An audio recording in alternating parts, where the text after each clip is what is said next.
Coach Peggy Show, all things wellness with Coach Peggy Willms. How many people in your life have told you you're half of this or half of that? Are you settling? No more. This show is about all things, and you deserve it. It's about your money, your lifestyle, your beliefs, and even romance. We extinguish excuses and raise the bar to all things possible. It's time to use your ATM, your all things mindset. Welcome to the Coach Peggy Show. Bold, badass, and never half in. Hey, you guys, welcome to the Coach Peggy Show. And you know what we do here. We talk about all things real. We get with real people, with real problems, real results, real solutions. And of course, I am all about telling real stories. And that's what we're going to be doing today with Mr. Dennis Pitocco. So let me just give you a hint of what the show is about. We're going to talk to you about what you think about with the word homelessness. And we're just going to see if you have any preconceived notions, what you think the world is about today. And that's what this is going to be about. So I want you to keep your ears bent. First of all, if you ever want to be on my show or have any questions, reach out to Peggy at allthingswellness.com. All right, first thing I always do is start the show with a pertinent quote. Here we go. Before you ignore another homeless person on the street, just remember that that could be someone's mother, someone's father, and they have a story. Saisha Mercado. Isn't that good? All right, let me introduce my guest. We're hailing from you across the pond. He's over visiting in England. He usually resides here in Florida, same state I live in. This is my guest and collaborator, Dennis Pitocco. And he's a media partner of mine on several of the books that I've done. And actually, he is my co-author on this upcoming book series called Unsheltered, Voices from the Street. It's going to be a trilogy. Hi, Dennis. I need more coffee. Hello.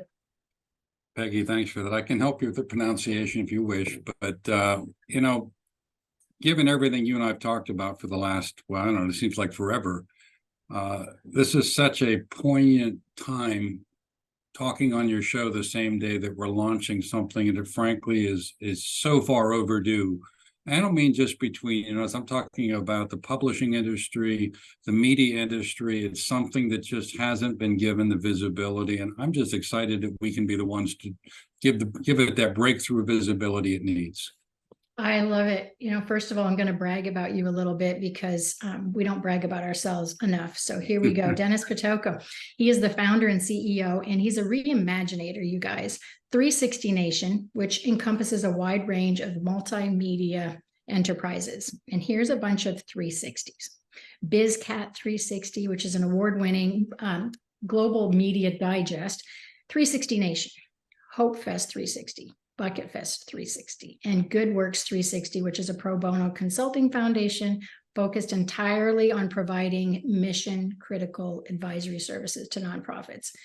You guys, he is, Dennis, we've become pretty good buddies. We're communicating a lot lately, right? And We are. I met you a couple of years ago through one of the compilation books we were working on together. And then I've gone to an event. I now write for BizCat myself. And I just thought maybe we could start with just a little bit of a history of how this project came about. And if you guys are confused listening, what we're talking about is an actual book series. We're going to go into frequently asked questions and hopefully answer some of your questions. But we're talking about gathering stories from real people who are unsheltered and homeless. And Dennis and I met him a couple of times. We had coffee, and then I saw him in March at an event that he had here in Florida. And when I was driving home, he and his wife, Allie, do wonderful things for the unsheltered. And I was driving home, and after I was listening to what he had said and the money that was left over that he does for good and he donated back into the community, I thought, I'm in a thing where I love writing stories. So I'm going to reach out to my buddy and say, how can we gather stories safely and honorably from people who are unsheltered and get their voice out there? And here we are. Amazing. It's amazing. So what I thought maybe we could start with is, why did we decide to use the word unsheltered versus homeless? A lot of people are asking us that. Well, that is a great one. And Peggy, I think the moment you mention the word homeless, most people look down, look away, have a negative preconception of what homeless, how they got there. And so we did a lot of reading on this notion, and if you and I are serious about what we call changing the narrative, it's time to start by changing that stigmatizing word that conjures up all kinds of misunderstandings. So, as you know, we came up with the word unsheltered. And as I researched that word, it actually casts a much wider net beyond just the people that are unhoused. It starts to include people that their nighttime residence is someplace that's probably not fit for human habitation, a city sidewalk, living in a car, an abandoned building, under a bridge or a park. So by accident and probably synchronicity, we came up with a better word that not only doesn't immediately cause concern, but it captures the rest of what some people might call the homeless community. So that's where Unsheltered came from. Absolutely. And this is kind of a subject near and dear to your heart. So can you give us just a little bit of a background? I know you're from the Tampa area, but how did you start to get exposed or have an interest in, this arena? It's been a while since you guys have been. Oh, thanks. Good question. My wife and I have been involved. Well, before we met over 2 decades ago, we both had a real desire to give back, but because of our corporate jobs at the time, we like many people, just didn't have the time. So the best we could do was write a check. Well, then when we sold all our businesses and settled them in Tampa, the scenario changed. We had the ability to make a choice. So as much as we'd like to continue writing checks, we wanted to roll up our sleeves, Peggy. So we formed what we call Good Works 360 Foundation. It's a Florida foundation. And the entire intent of that foundation is to make services available to any good nonprofit, literally any in the world. It's all done virtually. But the sweet spot is there's never an invoice. If they need help, we will help them. And that drew us into even more nonprofits. And we started understanding the value of rolling up your sleeves. And whether it be homeless people or people with food insecurity that we focused on a lot. It's just, everybody says this, but we're living that fact that when you give back, it comes back to you in spades. And I can't put that into words, but that good karma just keeps circling us. So when you approached me about this, my initial words were, do I have the capacity? Can we do it? We travel a lot. And boy, all that has just gone on the wayside because the deeper I got into it, frankly, I'm embarrassed that we didn't do something about it sooner. Not you and me. I mean, just us being what we do with Good Works. So back to synchronicity. You had the inspiration walking away from a gathering. You connected the dots, and here we are, my friend. Yeah, it sounds so simple. I keep saying the last year and a half that I've been writing books and helping others write books, it sounds so simple, but you guys, storytelling, when we go right back to storytelling, and that's really what this is about. Again, I can donate my time, I can write a check, I can have a conversation with somebody that maybe is outside of a store just asking for $2. But what do they want to share? What would they say? What kind of help do they want? What's going on? And that's where we are with these stories. And when we first started, we'll be honest, we haven't got it all figured out. It's rolling very quickly. The cart has jumped before the horse many times, but we're willing to say that we're going to go along, and with all sorts of team members, which we'll talk about, people coming forward that want to just do something. We didn't even know what the something was. I mean, we're like, is this marketing? Is this social media? Is this we didn't even know what to say, right? It just kind of evolved. And very quickly, Peggy, if I can interrupt you, there's some words on the back of the book, and it says, this story has to be told. I think you and I already realized that it's got its own legs. Yes. And as you did, I did a lot of research on this, and I can't find anywhere that anyone has attempted to do this in the first person voice, as opposed to theories or talking to people there's a lot of stats out there, but nowhere have I found a book, frankly, that was courageous enough to actually listen to the voices from the people that have lived on the streets or are currently living on the streets, which makes it even more remarkable. Correct. I came across something yesterday as I was thinking about this show, and so many things in our life that's driven by fear.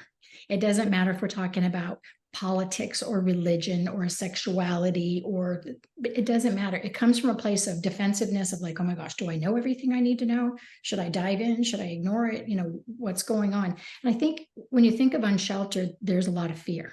When I was thinking about these stories initially, I was like, is it safe? Right? Because I like those stories. They have to be first person, true stories. And so when I was, I've been doing collaborations with about 200 authors over the last couple of years. And I always say it has to be emotional. We have to go cathartically write that story. Let the reader in. Let's go. You've got something to say. And people are connecting when they listen to a story. Then I got nervous about this book because I was like, is this a safety issue? I don't know what I don't know. So how can we get our boots on the ground? Do we talk to organizations, soup kitchens to help? How do we do that? And then even you and I were talking yesterday, do we take anonymous stories? Meaning, we've got a name that's coming in. We talked about maybe if your name is Sally, could you tell us Sally, Italy? Where are you from? Because this is a global effort that we are doing. So gathering those stories, tell everybody some of the team members that were pulled in and some of the interest out there with what we've been doing. Who's going to help us, Dennis? Something you just mentioned, Peggy, but I don't want to skip over. Very important point you just made. This is a global initiative. Of the research I've seen, everything seems to come back to the USA. And yeah, we've got an issue. But some of that research, an estimated 100 million people are homeless worldwide. 1 billion people lack adequate housing. And strangely enough, we're considered one of the leaders on the world stage, but we have one of the biggest problems in the world when it comes to comparisons to impoverished countries. So we've got a lot of work to do here. Absolutely. And we're going to go through some frequently asked questions, some things that have been coming in. But what I want to say up front is there are about 5 categories, about 5 chapters we're going to be putting particular stories into. And so we're not talking about just the ones that are actively, unsheltered, super important, need to understand. Absolutely. But have you been and you've come out the other side, and you can share with us some of the tips and tricks of how we could have helped maybe you sooner, or anybody who is 1 degree removed. Maybe it was your sister. Maybe it was, your son that's homeless, or anybody who's familiar with the global effects of this, or also any organizations that are also helping the unsheltered. Any thoughts about those chapters that we decided to throw together? Oh, wow. Covers. That's pretty much, yeah, it is. But what's interesting, as we start to roll the thought out, and we're hearing from people already in some fashion, and you mentioned some of the points, some of it's got to be kind of safety issues because of why they went homeless, so they may want to do something a little different in terms of a pseudonym. But what I'm already hearing is things that we have maybe talked about a lot is this, your typical homeless person, people think, well, it's that scruffy, middle-aged, unshaven guy that you see on pictures everywhere. And as you and I spoke, coming all the way down to the cover of the book, you don't see that middle-aged guy. You see hands that are folded. That could be male, that could be female, it could be any age. Alarming things I've read about. It's just shocked how many families are homeless around the world, and youths. So when we talk about telling these stories, we don't just mean the classic stereotypical middle-aged man telling his story. We want those, of course, but we want to hear from the families, the women, the young people, because the perspectives are just, well, disappointing but remarkable at the same time. And that's how we're going to change the narrative. Yeah. And I think even with the economy, it's around the world, as you've said, especially post-COVID, which put us in hiding. There wasn't a big population that we were sharing our stories with. I mean, granted, we did learn a lot more about social media, and some of the kiddos understand what the word Zoom means now. But I think post-COVID, and then now economically, with, people can't afford who have normal jobs, quote unquote normal, who can't afford. I think the possibility of the percent of unsheltered increasing at a dramatic rate is before us. It is not solved. I mean, we are not at a status quo. No, far cry from solving the issue. Somebody sent me a stat last week saying, Dennis, do you know that 7 out of 10 Americans are 1 paycheck away from being homeless?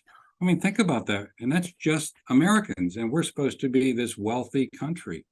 So if that becomes a definition of worldwide, you can imagine what we're going to discover beyond the USA borders. Absolutely.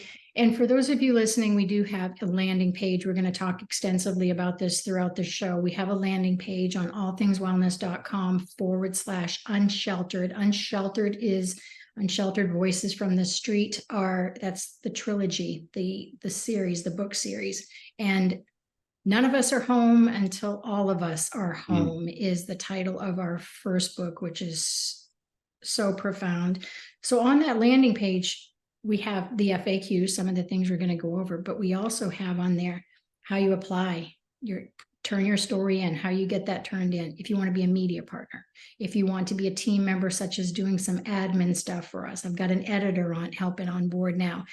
All sorts of fun things on there. And some people have also said, Dennis, is like, I don't have the time. Like, this is the coolest project. I'd love to be a part of it, but I don't have the time. Can I help out? Can I give you write a check for you guys? And absolutely. And we thank you. There is a button on there, a for good button. The reason we say that is this is not a for-profit endeavor that we are on. It is a for good, and Good Works 360 Foundation will be making a decision on where to give that back, picking some locations that we can give back to the community to help this. Well, that is the other point that distinguishes this from any other project that we've seen, the books, publishing, you name it, movies.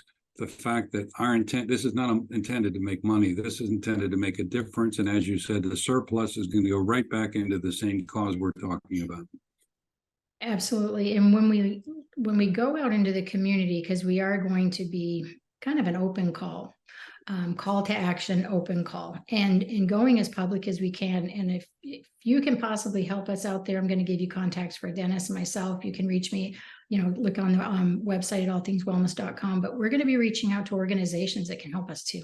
Organizations that understand their community, organizations that see Mr. Smith come in every Saturday morning at 10 o'clock and maybe can help us find out his story to publish so that we can all connect and learn something. So how many words are these stories, Dennis? Like, what are we actually going to do? Ask these beautiful people to do for us. Oh, you mean in terms of how many words? Yeah. What are the words? What do they say? You're just trying to see if I really read this. Well, we'd like to keep 1,500 to 2,000 words. We want to go beyond blogging, so we can go deep enough to come up on the other end with a powerful message. So we want people to take their time, don't want to go overboard, because frankly, we think we're going to have more stories than we need, which is why we're going to be talking about 2 more volumes of this series. But 1,500 words plus, send it over. Yes. And the best way to do that, the most organized way, is to, again, go onto the landing page, the Unsheltered landing page on allthingswellness.com. And there at the bottom, there's a story application. Why do we say application? Because frankly, not every story is a fit. And it doesn't mean that your story we don't respect your story, but sometimes it just doesn't jive, and they have to be true and personal. So we do a level of vetting and accepting, quote unquote, accepting them. We let you know, of course, some information we have to gather from you to make sure that these are real, because it's not fiction. And the review process is pretty simple. Dennis looks at them, I look at them, we have some other people that are going to help us screen them, and we'll get back in touch with you and let you know. As we were talking earlier about a team, you've got you had some connections. You always have connections, but let's talk for a little bit before we go to break. Let's talk a little bit about we've got some media partners, first of all, coming in that we're really excited about, and we want lots more, but we've got a pretty cool forward. The gentleman writing the forward for this first book. And I happen to, just because this is, how I roll, but I think that we should share David's bio. What are your thoughts on that? Can I give a little spiel?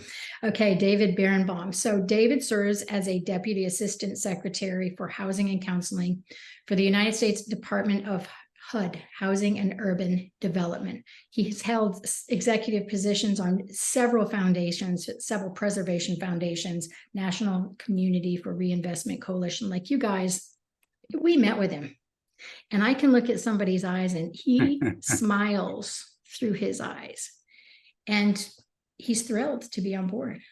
Yes, he is. I mean, he's got 30 years of experience in the housing industry. So this isn't somebody that's a consultant. He's lived it. He's authored legislation. He just lives it every single day. But you're right. We weren't talking to some guy that was going to give us a bunch of quotes about the statistics. You could see his heart when we spoke.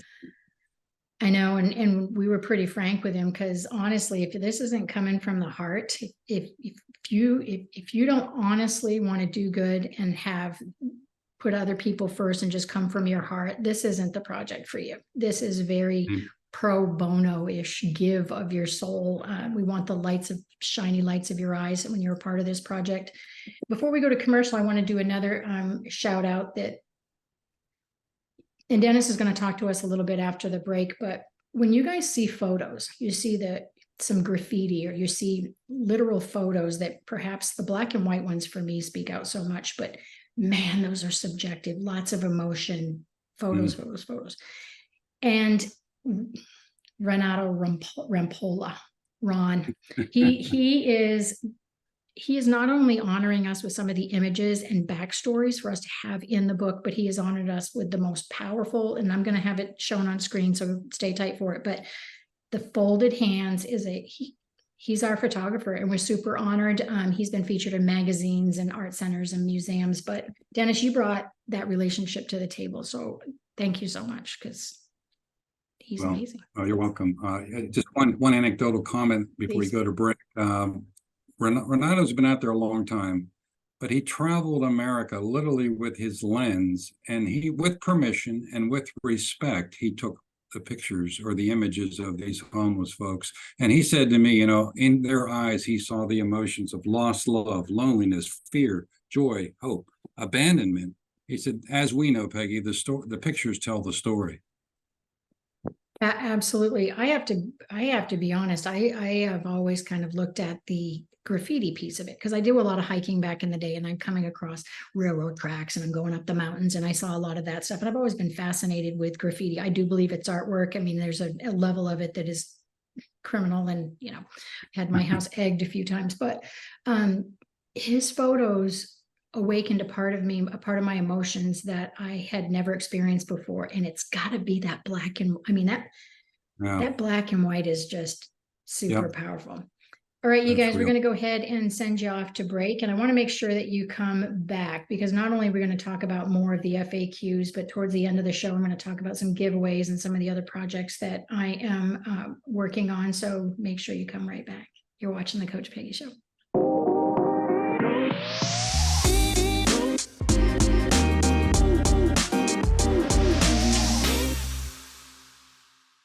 Hey, you guys, I hope you know how I always have my coffee, right? So I hope you went and filled yours up, and we can keep chatting about Unsheltered and Homeless, which is a 3-book, it's a trilogy actually, that my co-author Dennis Pitocco and myself, with so many people, are a part of this project. We're actually a little bit overwhelmed with the rapid response. This has not been out in any radio, any podcast. It has not been super public whatsoever, but just by the resources of kind of, we tell somebody, they tell somebody, they tell somebody, and the people that are popping in to help us. Let me read you a little bit more of the back cover of our book. We're so proud of this cover. Here's a few words. What comes to mind when you hear the word homeless? I want you to think about this, the very beginning of our back cover. It's their choice to be on the street. They're lazy and unwilling to work. They're mentally ill, alcoholics, or addicted to drugs, or they're dangerous. Powerful opening. One of the things I want to bring up, the reason I'm reading that is it was the safety thing, right? That kind of caught me, because you know how emotional I've been the last few weeks. We have a gal that is writing in our book, and these are my paraphrase words. When you go on the run because you got a domestic issue, or you're a mom with children, when you leave that home, that scary place that is already unhealthy, and you go on the streets, it's scary as heck, as a female anyway. But that population, and then the second thing I want to chat about is the camaraderie, that community within the homeless. So let's talk about that for a bit, or anything else you want to talk about. Something that Allie and I, my wife, have been volunteering in a food shelter for years. And when I say food shelter, this isn't the classic thing you think about. Like when you think about homeless, you think about the bedraggled 50-year-old man. This is sit down, white tablecloth, 3-course meals that we had the luxury of serving. And we've learned, my goodness, if there ever was a time that our mentality towards homeless shifted, it's when we sat down, I sat at the table, Allie would bring the meals. What we learned was these folks were, number one, we know they weren't there by choice. They were happy to have a meal, but they were the most grateful, most patient, most gentle, most humble, most appreciative, friendly people that I've had the luxury of meeting, which immediately shifted us and saying, wait a minute, we got this all wrong. And I don't want to say that there aren't some drug addicted and alcoholics, but frankly, when I read about them, a lot of that came after they were homeless. They were trying to escape. A good point. So even if you want to take the bucket, but here's what we've learned. One of their concerns is they're invisible. Just look them in the eye. Don't be afraid of them. They want a hand up, not a handout. So there's little lessons you learned as you travel. One other point, as you know, Peggy, my wife and I have been traveling Europe recently before we came to England. And because you and I are involved in this, our awareness of homeless around the world went up. We started taking some images, and we did it respectfully, following Renato's lead. But what else we learned was, once again, eye contact, but what else they really appreciated if we approached somebody or they saw us standing there looking is they want conversation. Right. They want to talk. To them, it's as important as eating, because think about no social contact all day long. So these little jewels you pick up when you actually, let down your guard a little bit, get over that fear thing. You got to be smart, but get over the fear hurdle and looking them in the eye, ask them what we done. Somebody, if you're passing somebody, I don't mean to say, how's your day going? Because they may obviously have challenges, but how can I help you? Be surprised how many times they don't ask for money. They're hungry. I know. Or they want to tell you some of their story. And that's what we're learning. Absolutely. People tell you all the time that what we need in life is just food, shelter, and a roof over our head. And yes, I agree with those 3 twists, but there's a 4th. And the 4th is the hugest, and that's the sense of belonging and feeling loved and respected. If we flip those, right? If we flip those, and that's the first thing. I mean, obviously we need food to exist, but that was the first thing, the listening, the respect, the sense of belonging, the love. What a different place, because you're absolutely right. Let's have those conversations. And we have a gal on our team, Melissa, and hopefully I can share this story. I think she's gone public with it, but she was seeing the same person outside of a location that she went fairly regularly, a gentleman. And at one particular time, she was unable to go for a week or 2 or whatever it was, going into the store or getting coffee, whatever it was. And he actually missed her, Dennis. Do you remember that story that she shared with us? Like, he was like, where you been? And she keeps little tips, guys. I took this away from our conversation. She keeps a case of water, granola bar, it kind of like a, hey, how you doing? And just hands it out, says hello. And I think there are simple things like that we're going to learn from this that makes, a really big difference. But if we don't tell the stories, how do we really know how to help? Well, and to your point, Peggy, most people think, I'm not going to maybe it's an excuse. I don't want to give that homeless person money because they're going to spend it on liquor. That's just not true. But if you have that concern, start slower. Give them a package of food. Give them something that will help them make it through the day. And then maybe ultimately you come around when you get to know them a little bit. And it's amazing. I was talking to some lady in New York who she passes the same homeless people every single day. She's now approaching those people just a little bit different, with attention, with kindness, and with food. So, absolutely. Team members, let's go to other nonprofits just for a second, because many companies, many organizations out there are doing quote unquote for good and really trying to do the right things. If an organization wants to be involved with us, again, they can go onto our website, our landing page. There are hot click buttons at the bottom, nice and green and orange. You can't miss them. But we are talking about global. So anyone who is in Asia or England, and you think you can't be a part of this project, as Dennis said in the beginning, this is not an American issue. So whether you're an organization that is in a nonprofit, or you are a podcaster who technically has only been doing things in Australia, let's go.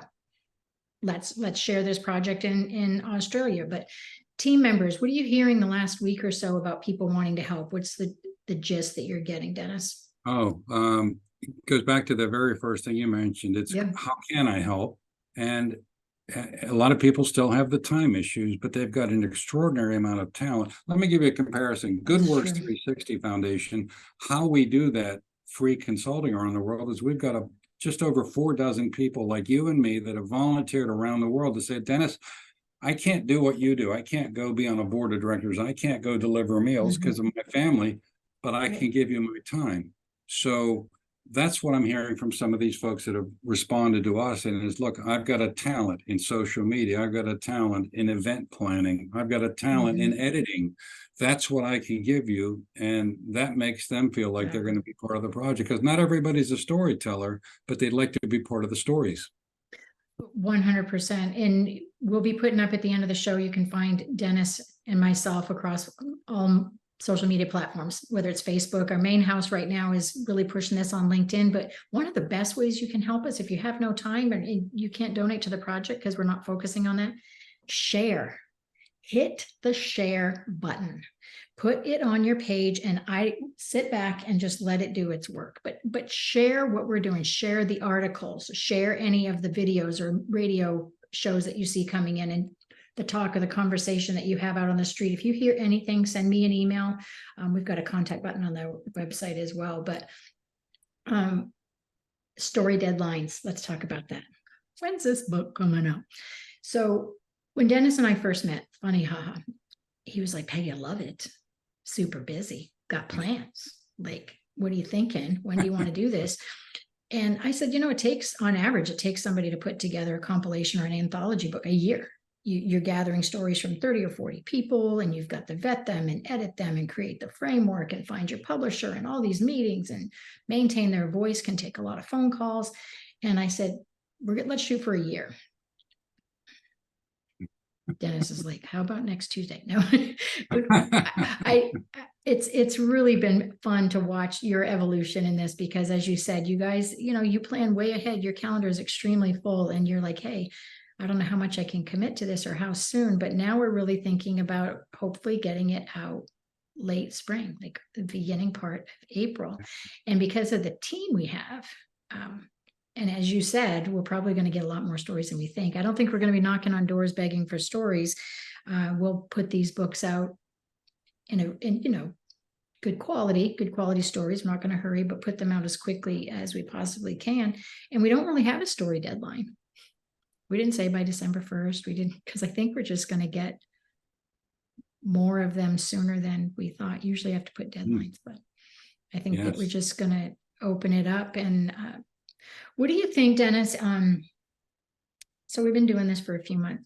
If I had to ask you what's one of the top things you've learned, top 1 or 2 things you've learned so far, what would you say?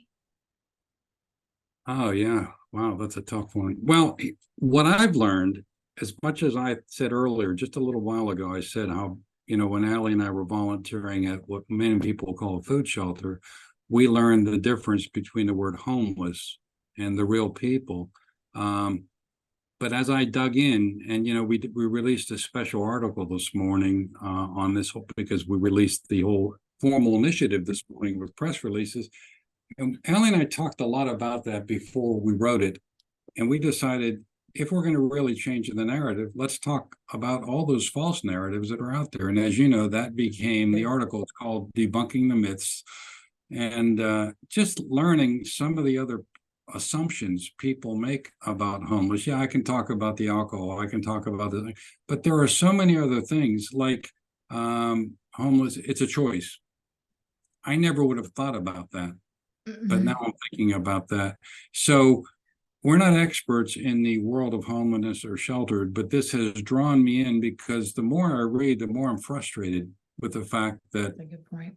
we being the world aren't doing more about this. There are so many tools we have available and so much talent out there. And we're not talking about writing a bunch of checks, you know, we're talking about, Right. just leveling the playing field and giving these folks the opportunity to re-enter society, but not just by themselves. They need more than just, okay, here's a house. Let's Right. give them more than that. And I just can, it's been, my head's exploding with all the things that I've learned over the last couple of months since we started digging deeper in this thing. So, wow.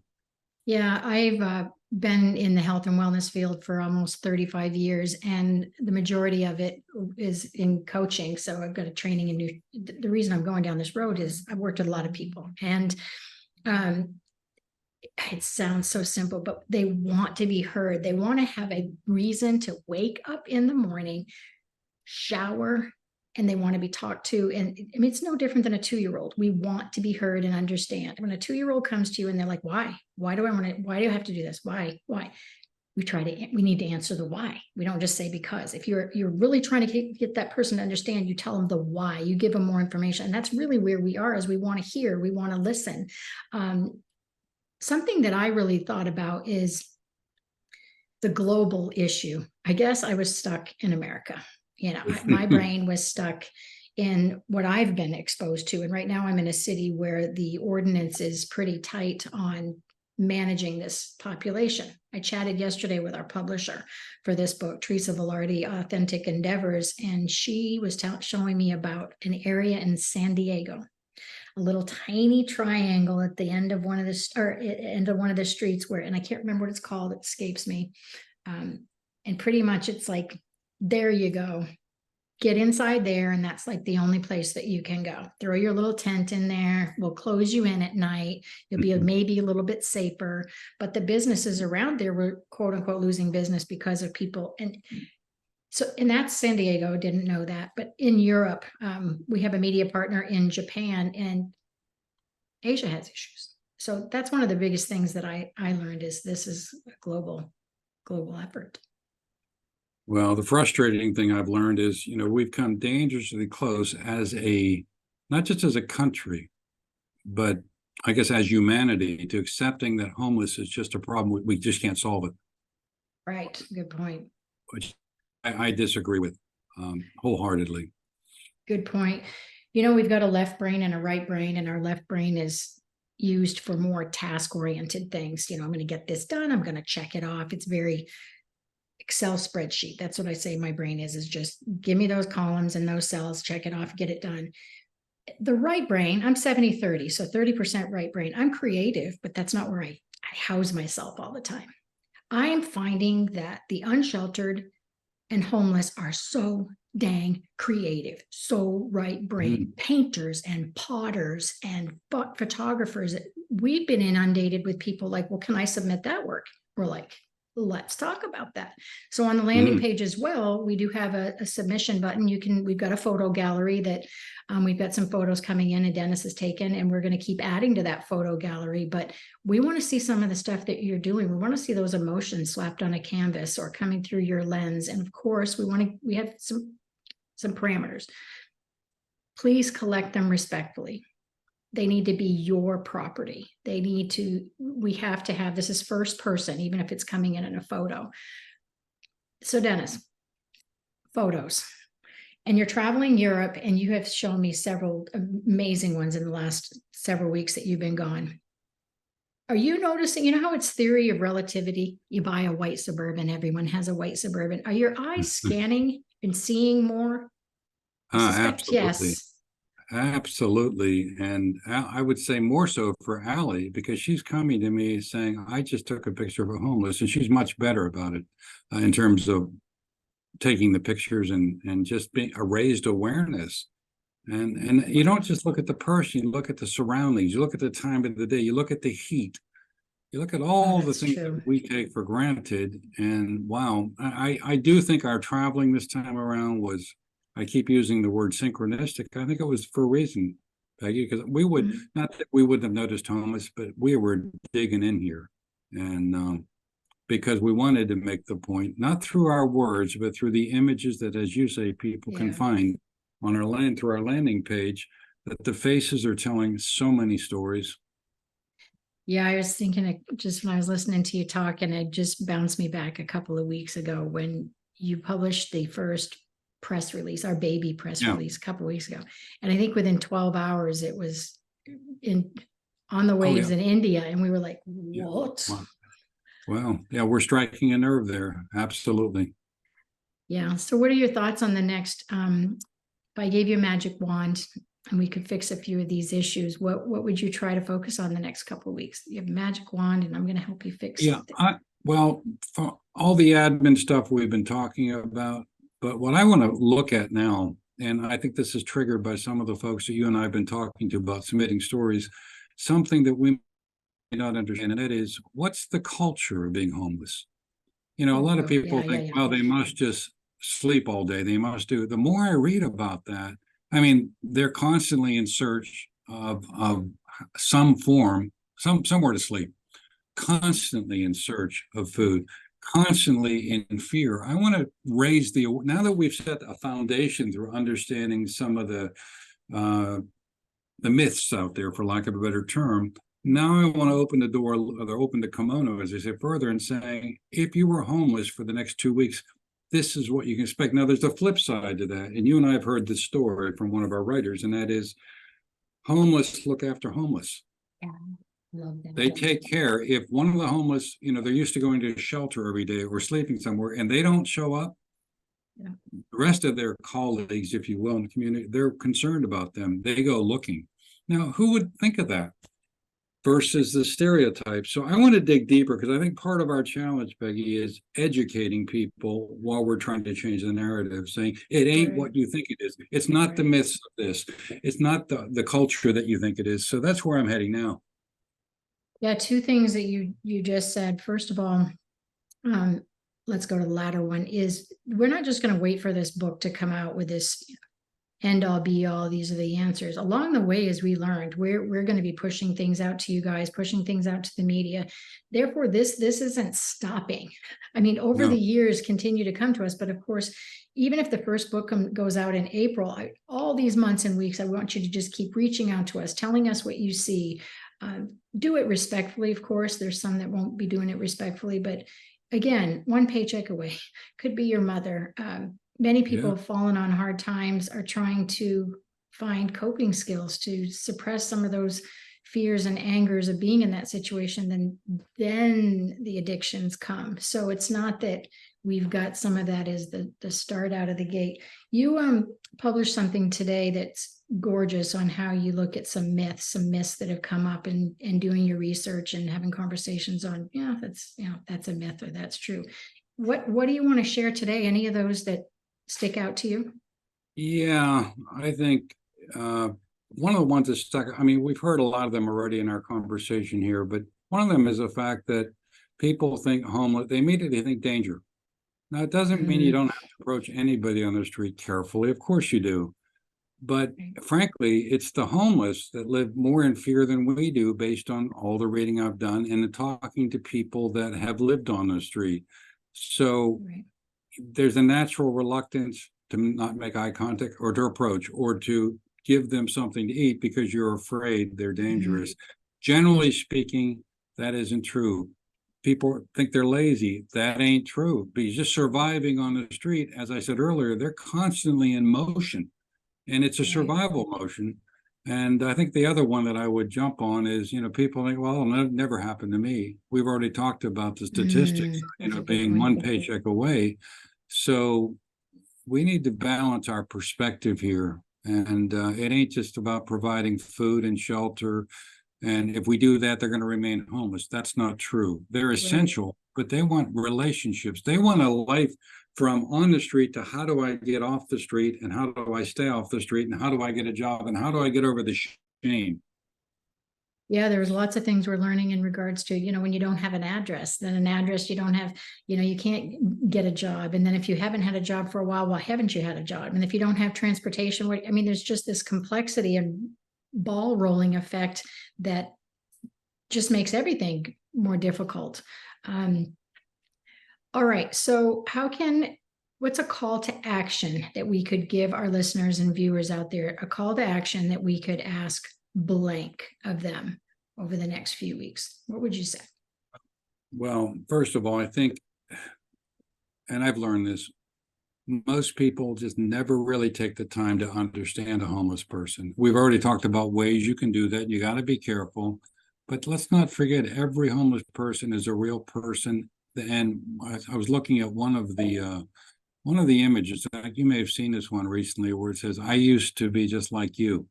Gentleman holding up a piece of cardboard. Boy, doesn't that just tug at your heart? Yeah, they're different, but let's just say the difference is they just have a different story, and that's the stories we want to tell, the real ones.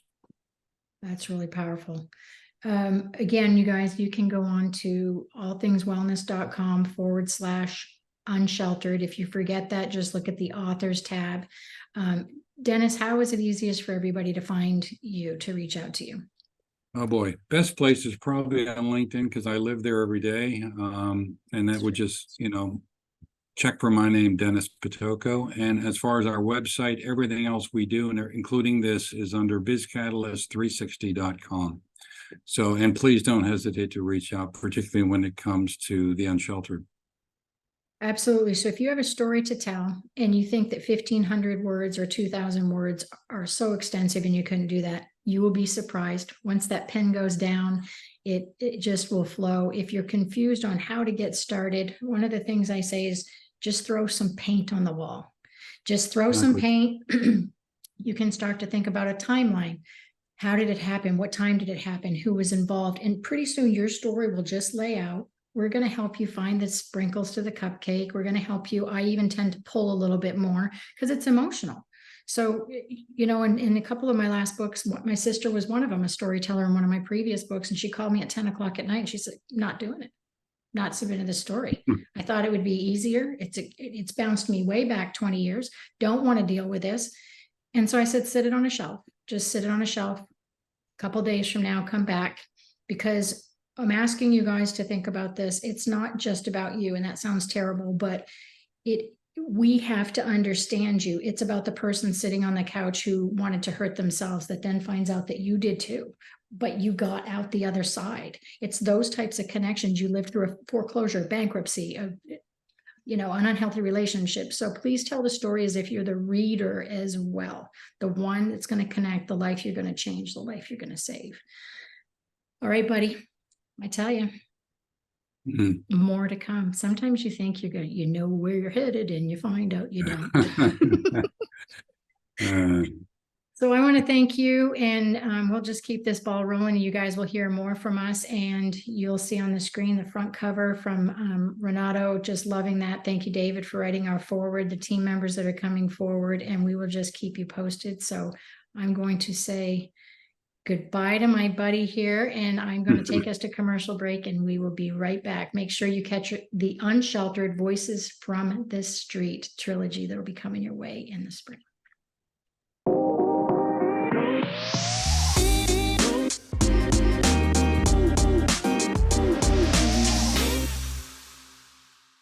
Hey, you guys, welcome back to the Coach Peggy Show. And if you watched us a little bit earlier, you saw my conversation with Dennis Pitocco in regards to the Unsheltered book series that's going to be coming up. One more time, I want to just tell you where you can find us, allthingswellness.com under the authors tab, Unsheltered. Everything is listed there for you. FAQs, how you can submit your story, everything is there. So make sure you hop on that website. All right, I want to talk to you just about a couple of things. I've got a giveaway. So the first 5 people that email me at Peggy at All Things Wellness, I'm going to give you, we've got some books that came out. Yeah, some books. I wrote the first one of the compilation for All Things Wellness book series. The first one, my co-author is Marcus Vetstein, and James Redfield wrote our forward. The second book that came out in June is called Win the Wellness War, and Marcus Vetstein is also my co-author, and that was bestseller. And I'm going to give you, so make sure you email me. I'll give you a copy. So fun. The third one coming out is Wellness GPS, and you can find that on my website under the author tab, how you can go on, submit your story, be a part of this. We're looking for 30 authors. We've got some media partners, and we're going to put that book out in May or June. So please become part of that book, whatever I'm trying to say. All right, this one, I want to just cover one more thing I'm really super proud of is this book that's launching, launches on the 12th. And it's called The Boy with the Broken Nose. And why is it so special to me? Well, this little guy, Tanner, with the T, is my 29-year-old son. And at the time when this book was written, it looked like this. And I wrote and illustrated it in 2001. And now it is gone to paperback. So what's the difference? Tanner and I made a decision to share his stories, his little adventures, and to bring them from a different take. So I'm telling the stories. We're going to keep the same character through the series. We've got a 5-book series planned. At the end, though, I have a mom's take and a Tanner's take. And we're looking back at those stories. What would we do different? Could we help any parents talk about? And that's Tanner Tells Tales, Tales, and it's about truth and accountability and love and emotion and support and all of that super fun stuff. All right, and the next show that's coming up, Joe DeMio is going to write the foreword for my next book. Joe is the first successful face and dual hand transplant recipient in the world. He's a 25-year-old gentleman. He got in a car accident. His car caught on fire. He has lived 10 lifetimes in 5 years. And so he's writing the foreword. He is going to be on my next show. That is on September 27th. You can always catch the Coach Peggy Show on the 2nd and 4th Wednesday of every month at 12 noon. So I'm going to say goodbye to my producer, Sierra, and goodbye to you guys. And we'll catch you next time on the Coach Peggy Show. You've been listening to the Coach Peggy Show, all things wellness with Coach Peggy Willms. Tune in live on transformationtalkradio.com, where Coach Peggy talks all things wellness, not just nutrition and fitness, but about all things, about your money, your lifestyle, your beliefs, and even romance. The Coach Peggy Show, bold, badass, and never half in. For more information or to connect with Coach Peggy, visit allthingswellness.com.